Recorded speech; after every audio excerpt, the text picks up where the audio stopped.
Hey, and welcome back to another segment of Get Outside St. Tammany. My name is Will Afton, and I work with the LSU Ag Center here in St. Tammany Parish. Today I wanted to talk a little bit about butterfly gardening. It's definitely one of the hottest trends in gardening today.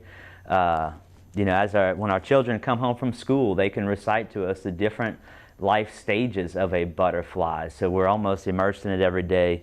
Butterflies are excellent pollinators. Some of the world's greatest scientists were avid butterfly collectors, so it's definitely been appealing to us humans for a long time. And nowadays we can actually garden to attract butterflies, and that's basically what butterfly gardening is we're creating environments to maintain and sustain butterfly populations. You can even plant certain things to attract certain butterflies. So.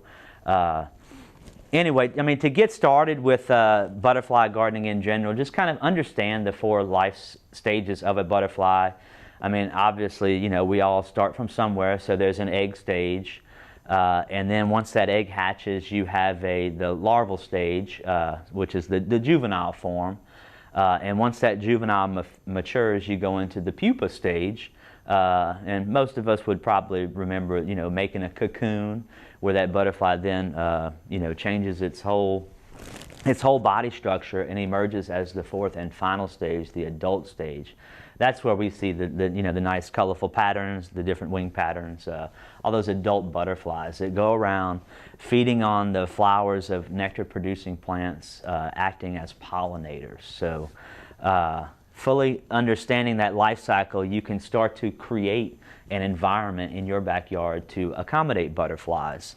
The first half of that whole life stage, the egg and larval stage, butterflies are somewhat unique in the environment is that these adult butterflies, they lay eggs onto certain plants. We call these plants host plants. That's where they're going to lay their eggs, where those eggs will hatch into what we call caterpillars, and the caterpillars feed on the leaves of these plants. So by choosing specific host plants in your garden, you can actually attract certain species of butterflies to that area.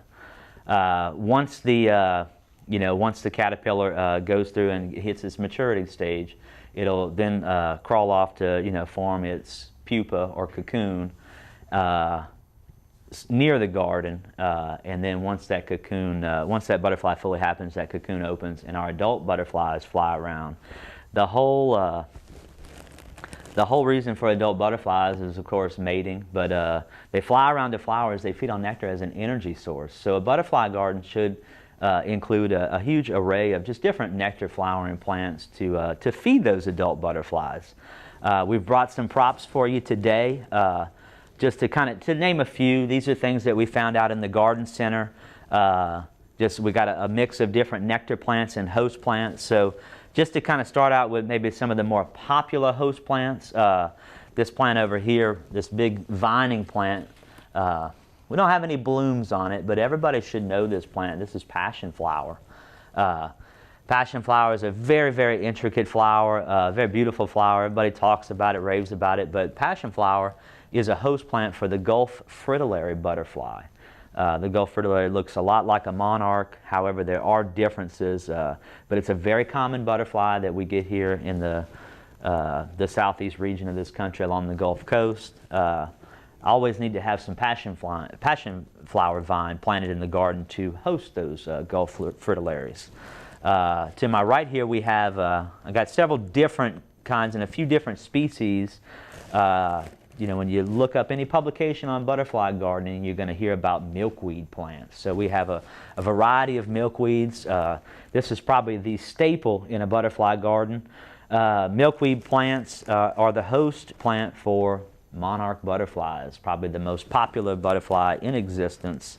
Right here, this taller growing one with the red and orange flowers is what we call tropical milkweed.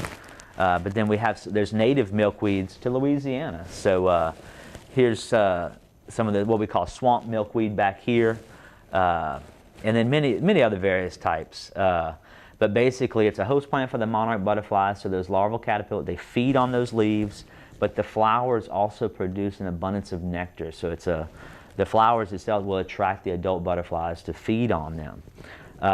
One bad rap that this tropical milkweed gets is that it's, some people say it's harmful. It's actually harmful to the monarch butterfly, when in all reality, it's just a plant that's, it's not from here. It kind of grows out of region. It's a very hardy plant, okay? A lot of times tropical milkweed plants will retain their leaves almost all winter long. And if that plant has leaves on it, those adult monarch butterflies will lay their eggs there. As opposed to some of our more tropical milkweed varieties like the swamp milkweed that goes completely dormant in the wintertime. So that butterfly, once that food source dies down, that butterfly knows to migrate south. So, and also too, with the fact that monarchs can lay so many eggs and have so many generations on this tropical milkweed too, there's actually a protozoan organism that causes issue with the adult monarch butterflies, and it will build up numbers on the tropical milkweed. So one easy way to avoid this is to about November 15th, or whenever we get that first good frost of the year, go ahead and just cut all your tropical milkweeds down, bury them with mulch, and kind of help it out in going dormant for the wintertime. And then we won't see those issues as much. So tropical milkweed is it's a great plant for the butterfly garden. However, with all the negative aspects, there's a few things that we can do to get past that. Now, just some other plants. So those are very popular host plants, and there's other plants out there that we don't have examples of here today. One would be citrus. We all grow citrus in St. Tammany Parish. Satsumas, navel oranges, kumquats. Citrus is a host plant for the giant swallowtail butterfly. Anybody growing citrus has probably noticed the caterpillars on the branches have a very characteristic camouflage pattern. They look like bird droppings on the twig, and they'll feed on leaves. But the butterfly is quite beautiful. So you got the citrus tree host plant, and then there's many more. Check out the butterfly gardening publication with the LSU Ag Center to learn more about the different species of butterflies and their host plants. And just to quickly go through, there's a lot of nectar-producing flowers that we can grow in our South Louisiana gardens. One being porterweed. Porterweed is a type of verbena, purple flower. Probably is an excellent nectar producer, so good butterfly attractor. Lantana, very colorful, vibrant flowers. As long as we have somewhat dry periods, lantana just blooms profusely all summer long. Good hardy perennial plant to grow here in the South. Pentas. Pentas are a well-known bedding plant for the warm season, so they look good all summer long. Butterfly red pentas attract millions of butterflies, so a good attractor there. You also got a lot of your herbs. If you let your herbs go to flower, those herb flowers produce a lot of nectar and can attract all types of butterflies. I've got there's native plants out there. In the back here, this yarrow, great nectar producer. And then this plant right here is Monarda. Monarda is a native plant that produces flowers that attract all types of pollinators, including butterflies. And so, we have a lot of plants here. You don't just have to buy plants. You can also find things in seed form. So our native purple coneflower, Echinacea purpurea, very common seed that you'll find in the nursery. Think of sunflowers. Sunflowers are great butterfly attractors. And then you can even find good wildflower mixes that produce a lot of flowers. So anyway, take all of this into consideration. Make sure to mix in host plants along with nectar plants. And also, provide a way for the butterflies to get water, whether it be a little bird bath, a plant saucer filled with water, or something of that nature, because they all need to drink. They also need some structure too, some habitat, so some large shrubs where maybe they can rest without being blown around in the wind would be a good addition. So for any more information about butterfly gardening, or if you have specific questions about the butterfly garden in your backyard, feel free to contact us at the LSU Ag Center, the website lsuagcenter.com. You can also call the direct line at 985-875-2635. And you can also visit the St. Tammany Master Gardener Association's website at www.stmastergardener.org. So I just moved in with this family, and it's embarrassing. The little one, he likes to go outside and crawl around in the giant litter box. I don't know what he's doing. I mean, I was born and I knew how to use the litter box. Look at that. That's disgusting. Oh, poop already. You're making me nervous. Oh, okay, I can't look at this anymore. I really hope he grows out of this, for his sake. But it would be safe to keep your distance until the no secret that makes you smile. Reliable sources say that chicken soup has found their way out of this dangerous, but they are returned.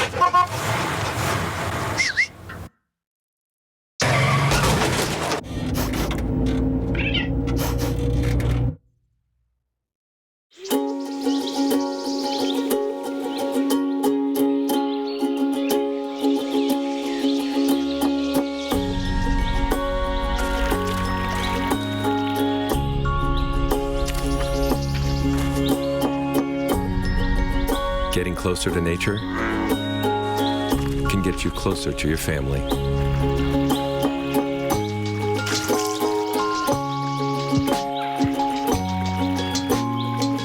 Go to discovertheforest.org. Welcome back to another segment of Get Outside St. Tammany. My name is Will Afton and I work with the LSU Ag Center as an extension horticulturalist here in St. Tammany Parish. Today I want to talk to you a little bit about hummingbirds and how to attract them to your backyard. You know, as soon as spring rolls around in March, we start to see these small little colorful birds flying around in the garden looking for flowers to feed on. And you know, many people find enjoyment. We go buy hummingbird feeders, we mix up the nectar solution, and we you know, add these feeders to our garden to attract more and more. They're very fun to watch. It's a very territorial bird, so very interesting to watch as they fly in and out your garden areas. But you know, one thing that we can do as gardeners is to plant a diversity of flowers to attract these things. So hummingbirds are flying around, sipping on the nectar producing in flowers, and that is their energy source. So those little tiny birds flapping those wings need a lot of energy to do so. So they visit a lot of flowers throughout the day. Just like butterflies, honeybees, all of our native bees, as they go from flower to flower, there's a possibility of them to exchange pollen with these flowers. So in essence, hummingbirds are yet another pollinator organism in the environment. But basically, you know, just similar to butterfly gardening, how we're putting out, you know, growing a lot of these nectar-producing flower plants, attracting hummingbirds is very similar. So we're looking for almost the same type of plant. But the one big difference in attracting hummingbirds is the shape of the flower. And this plant right back here, this firecracker plant, is a great example. When you think of a hummingbird, think of that long, narrow beak. The reason for that beak is to get down that flower tube and access those the nectar-producing organs. So you'll find that hummingbirds are naturally attracted to tubular-shaped flowers. So when you're out at the garden center looking for additions to the garden that may attract hummingbirds, look for these tubular-shaped flowers. There's many out there. We've brought a selection in here today just to kind of go over a few. And like I said earlier, this plant up top here, Roselia equisetiformis, this is firecracker plant. This is a tropical plant, so you will not find this stocked year-round. You're going to find it probably about mid to late spring when these nurseries start to bring in the tropical plants from Florida. But this guy blooms all season long. Now, when it gets cold, you'll have a problem there. You'll need to either protect it or just treat it like an annual plant at that point. But it produces these coral-colored tubular flowers all season long, a great plant, and probably a top 10 plant to include in a hummingbird garden setting. Don't have any flowers on it, but Bignonia crossvine. Believe it or not, everybody in St. Tammany Parish has seen a Bignonia crossvine. A lot of times as we're driving down the road throughout the summertime, you'll see the big orange tubular flowers blooming in the pine trees, along wood lines, maybe up telephone poles. But this is actually a native plant that produces those hummingbird flowers that we all love and enjoy. It's a vining plant, so vines are always nice. You can get them to, you can attach them to a fence or maybe an arbor, or if you have a pergola feature in your backyard or patio, you can always plant some bignonia crossvine to grow up that, provide some artistic interest there, but also produce these hummingbird flowers.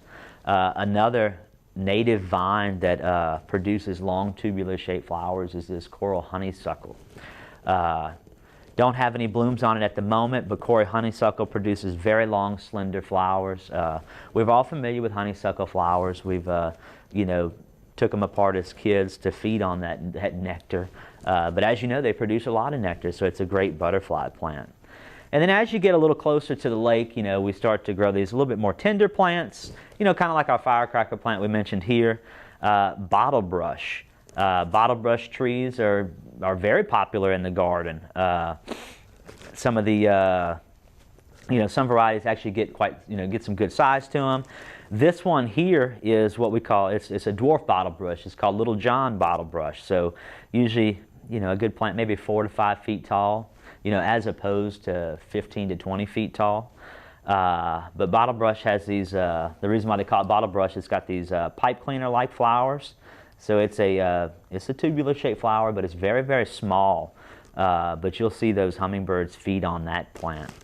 And just to go through, they'll feed on any nectar producing plants. So we have, native yarrow, which is a native wildflower. We have this native monarda, which is another native plant that produces a lot of nectar. Society garlic. We have a variegated version over there that's almost about to bloom, but that's a very heat tolerant plant.